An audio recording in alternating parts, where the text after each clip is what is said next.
ሰላም እንዴት ናችሁ? ውድ የማን ዩናይትድ ፋንስ ተከታታዮች በያላችሁበት ሰላማችሁ ይብዛ። በርካታ ስፖርታዊ መረጃዎችን ወደ እናንተ ይዘን መጥተናል። እስከ ፕሮግራማችን መጠናቂያ ድረስ አብራችሁን ቆዩ። ማንቸስተር ዩናይትድ ለሻምፒዮንስ ሊግ ለማለፍ ይረዳቸው ዘንድ አማካይ ለማስፈረም እያጤኑበት እንደሚገኝ ተገልጿል። ቀይ ሰይጣናቶቹ የኤሲ ሚላኑን አማካኝ ሮበን ሎፍተስ ቺክ የማስፈረም እድል እንደቀረበላቸው ሲነገር ንግግሮችም ገና በመጀመሪያ ደረጃ ላይ እንደሚገኙ ተጠቁሟል። ሎፍተስ ቺክ ወደ ፕሪሚየር ሊግ የመመለስ ፍላጎት እንዳለው ሲዘገብ፣ ማንቸስተር ዩናይትድም ከሱም በተጨማሪ ዊልፍሬድ ኒዲዲን ማወያየታቸውን እየተመለከተ የሚገኘው ከትናንት በፊት የሚወጡ መረጃዎች እንደሚጠቁሙት ከሆነ ማንቸስተር ዩናይትድ በመሀል ስፍራ ላይ ያለባቸውን ችግር ለመፍታት ጊዜያዊ አማራጮችን ለመጠቀም ከግሌዘር ቤተሰቦች ጋር ውይይት እንዳደረጉ ነው እየተገለጸ የሚገኘውና በመሀል ስፍራ ላይ ማንቸስተር ዩናይትዶች አዲስ ተጫዋች የማስፈረም ፍላጎት እንዳላቸው ፋብሪዚዮ ሮማኖ አሳውቀዋል። ኒኮ ኮቫች የማንቸስተር ዩናይትድ አሰልጣኝ ለመሆን ከታጩት እጩዎች ውስጥ አንዱ እንደሆነ እየተገለጸ ይገኛል። እንግዲህ የማንቸስተር ዩናይትዶች በርካታ አሰልጣኞችን መልምለው በክረምቱ ለመሾም ሀሳብ እንዳላቸው እየተገለጸ ይገኛል። ከበርካታ እጩዎች ውስጥም ደግሞ ኒኮ ኮቫች አንዱ እንደሆነ ነው እየተገለጸ የሚገኘው። ሌላኛው እንግዲህ ማይክል ካሪክ ለሜኑ ተመጣጣኝ የጨዋታ ጊዜያትን እንዲሰጥና በበርካታ ጨዋታዎች በቋሚነት እንዲያሰልፈው እንደተጠየቀ ተገልጿል። ይህን ጥያቄ ያቀረቡለት በቀጥታ የሾሙት አካላት ማለትም ዋነኛ ስራ አስፈጻሚው ማር ቤራዳና የእግር ኳስ ዳይሬክተር ጄንሰን ዊክሎክስ መሆናቸው ተነግሯል። ሜኑ በብዛት ቋሚ አሰላለፍ ውስጥ የመካተቱ ጉዳይ በሰር አሌክስ ፈርጉሰንም እንደሚደገፍ ተዘግቧል። ሰር አሌክስ ለአሰልጣኝነት ቦታው ከሶልሻየር ይልቅ ካሪክ የተሻለ ብቃት አለው በማለት እንደተናገሩም የሚታወቅ ጉዳይ ነው። ማንቸስተር ዩናይትዶች እንግዲህ በመሀል ስፍራ ላይ አሁንም ቢሆን መስተካከል ያለበት ጉዳይ እንዳለ ይታወቃል። አንዳንድ ጨዋታዎች ላይ እንደዚህ ብልጭ የሚሉ ነገሮች አሉ። ነገር ግን በቀጣይነት ይህንን ችግር መፍታት የማይችሉ ከሆነ ኮንሲስተንት የሆነ ወይም ወጥነት ያለውን አቋም ለመመልከት እንቸገራለን። አሁንም ቢሆን ዩናይትዶች እንግዲህ በዲፌንሲቭ ሚድፊልደር ቦታ ላይ በርካታ አማራጮችን በክረምቱ የዝውውር መስኮት ይመለከታሉ ተብሎ ይጠበቃል። እንግዲህ የመሀል ስፍራ ኢላማቸውን በተመለከተ እንግዲህ አዲስ መረጃ ወጥቷል። ኢሊዮት አንደርሰን የማንቸስተር ዩናይትድ ቀዳሚ ኢላማ ቢሆንም ኖቲንግሃም ፎረስት ተጫዋቹን ለመሸጥ ምንም አይነት ፍላጎት እያሳየ አይገኝም ተብሏል። የአቋም ለውጥ ቢያደርግ ራሱ ተጫዋቹን ለማስፈረም በፕሪሚየር ሊግ ቡድኖች መካከል ከባድ ፉክክር ይጠበቃል። አዳም ዋርተን በማንቸስተር ዩናይትድ ራዳር ውስጥ ያለ ሌላኛው ተጫዋች ነው። ልክ አንደርሰን ኢሊዮት ክሪስታል ፓላስን ለመሸጥ ካሰበ ከብዙ ክለቦች ፍላጎት እያሰበ ይገኛል። በተጨማሪም ዩናይትድ ባለፈው ክረምት ከብራይተን ጋር ስለ ካርሎስ ባሌባ ዝውውር ቅድመ ውይይት አድርጓል። ነገር ግን እስካሁን ድረስ በዚህም ረገድ ምንም አይነት እድገት እንዳልታየ ነው እየተገለጸ የሚገኘው። በመሀል ስፍራ ላይ ማንቸስተር ዩናይትዶች አሁንም ቢሆን ኢሊዮት አንደርሰን ወይም ካርሎስ ባሌባ ለማስፈረም በርካታ ስራዎችን በክረምቱ የዝውውር መስኮት ይሰራሉ ተብሎ ነው የሚጠበቀው። በጥሩ የዝውውር መስኮት ይህ የመሆን እድሉ ዝቅተኛ ነው። በውሰት ውል ተጫዋቾች የማስፈረም ፍላጎት እንዳላቸው ነው እየተገለጸ የሚገኘው። ሌላኛው እንግዲህ ከአማካኝ ስፍራ ተጫዋች ጋር የተያዘ መረጃ አለ።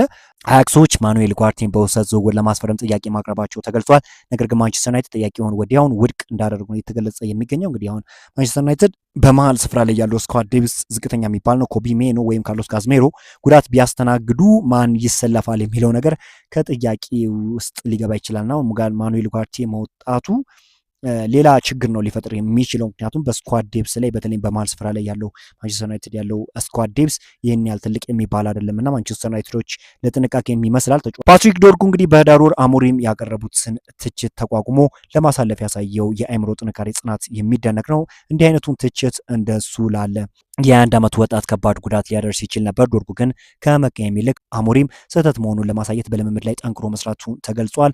አንድ የውስጥ ምንጭ ዶርጉ ከመደበኛው ልምምድ በተጨማሪ በርካታ ስራዎች እንደሚሰራና በጣም ጠንካራ ሰራተኛ እንደሆነ ጠቁሟል። ካሪንግተን በሚደረገው ልምምድም የተጫዋቹ ቁስል ለማሻሻል ቴክኒኩን ፍጹም ለማድረግ ከፍተኛ ትኩረቶች ተሰጥተው እየተሰራ እንደሚገኝ እየተገለጸ የሚገኙ ተጫዋቹ ፖቴንሻል እንዳለው እንግዲህ በሊቼ ቤትስ ተመልክተናል። በጣም ጥሩ የሚባሉ እንቅስቃሴዎችን በሁለት ስፍራ ቨርሳታይል የሚባል ተጫዋች ነው። በነገራችን ላይ በየትኛውም ቦታ ላይ መጫወት የሚችል ነው። እንዲሁም በራይት ዊንግ ቦታ ላይ ተሰልፎ እንግዲህ በኒውካስትል ዩናይትድ ጨዋታ ላይ ማንቸስተር ዩናይትድ በሜዳ ኦልድ ትራፎርድ ኒውካስትልን በገጠመበት ጨዋታ ላይ በጣም ድንቅ የሚባል እንቅስቃሴ ማስመልከቱ የሚታወስ ጉዳይ ነው። ቨርሳታይሊቲ ደግሞ ለአንድ ተጫዋች ወሳኝ ነገር ነው ማለት ይቻላል እና አሁንም ፓትሪክ ዶርጉ እያሳየ ያለው እንቅስቃሴ በጣም ይበል የሚያስብል ነው እና ከዚህ በኋላ ላሉ ጨዋታዎችም የተለመደውን ነገር ያስመለክተናል ተብሎ ይገመታል። ማንቸስተር ዩናይትድ ወደ ቶፕ 4 ገብቶ እንዲያጠናቅቅ የተጫዋች ከፍተኛ የሆነ ሚና ይጫወታል ተብሎ ይጠበቃል። ማንቸስተር ዩናይትድ ዲዮማንዴን ይከታተሉ ዘንድ መልማያቸውን በድጋሚ ቢልኩም ሌዝቢች ግን ተጫዋቹን ማቆየት እንደሚፈልጉ ተዘግቧል። ቶተንሃም ጥሩ የዝውውር ሂሳብ ለማቅረብ ዝግጁ መሆናቸው ተሰምቷል። የዲዮማንዴ ፍላጎት ገበያውን በአጽንኦት ማጤን መሆኑ ሲገለጽ፣ ሌዝቢች ግን በክረምቱ ከተጫዋቹ ሽያጭ በቂ ገንዘብ ማግኘታቸው ማግኘታቸውን በመግለጽ ተጫዋቹን በጥር መልቀቅ እንደማይፈልጉ ተመላክቷል። ሆኖም በክረምቱ ተጫዋቹን ለማስፈረም በፒኤስጂ፣ ቶተንሃም፣ ማንቸስተር ዩናይትድ መካከል ከፍተኛ ፉክክር እንደሚኖርም ፋብሪዚዮ ሮማኖ ነው የገለጸው።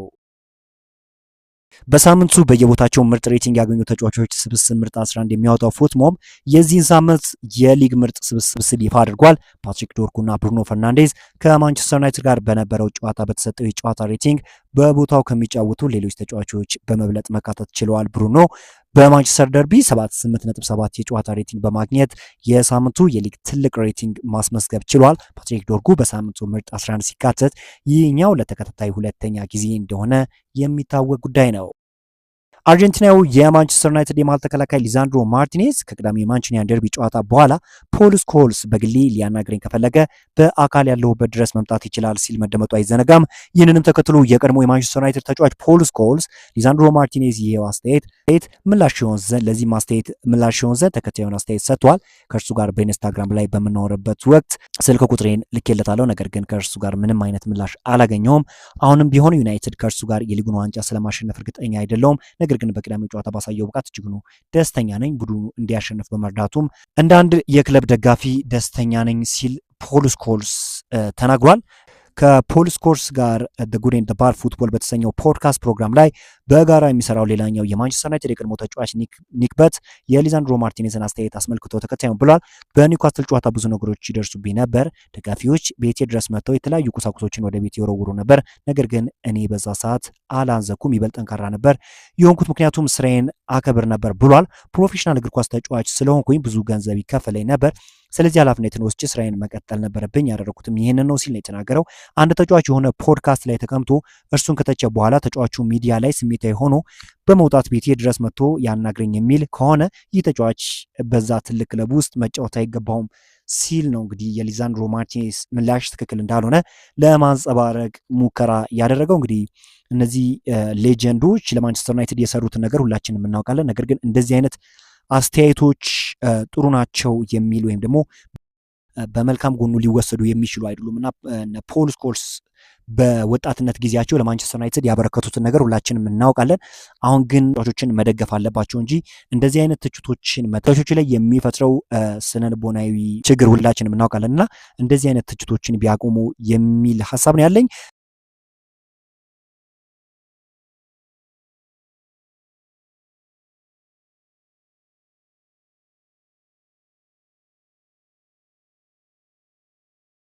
በዛሬው ዕለት እንግዲህ ማንቸስተር ዩናይትድን የተመለከቱ ስፖርታዊ መረጃዎች እኚህን ይመስላሉ።